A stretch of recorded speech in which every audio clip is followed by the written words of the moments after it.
Recipe గురించి అయితే నేను అస్సలు చెప్పనండి. కొలతలే లేవు. కొలతలు లేని పచ్చడిని ఎలా చెప్పను? సో ఉసిరికాయ పచ్చడి అయితే బాగా తినాలనిపిస్తుంది.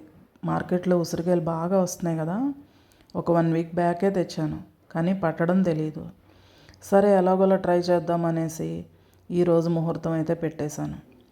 ఎట్టకేలకి ముహూర్తం పెట్టాను. దానిలో కొన్ని కాయలు బ్లాకిష్ వచ్చేసినాయి.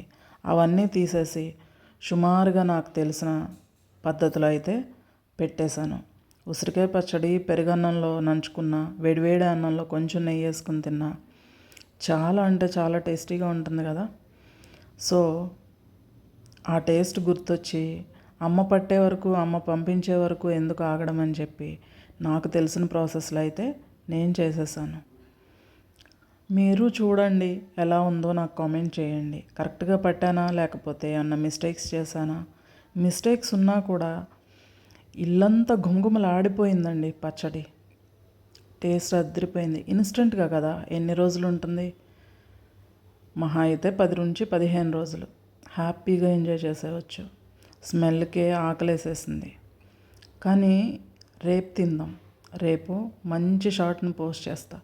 నచ్చిందో లేదో చూడండి. నేను కూడా టేస్ట్ చెప్తాను రేపు. ఆ వేడివేడి అన్నంలో నెయ్యి వేసి కలుపుకొని మంచిగా ఒక షార్ట్ని పోస్ట్ చేస్తా.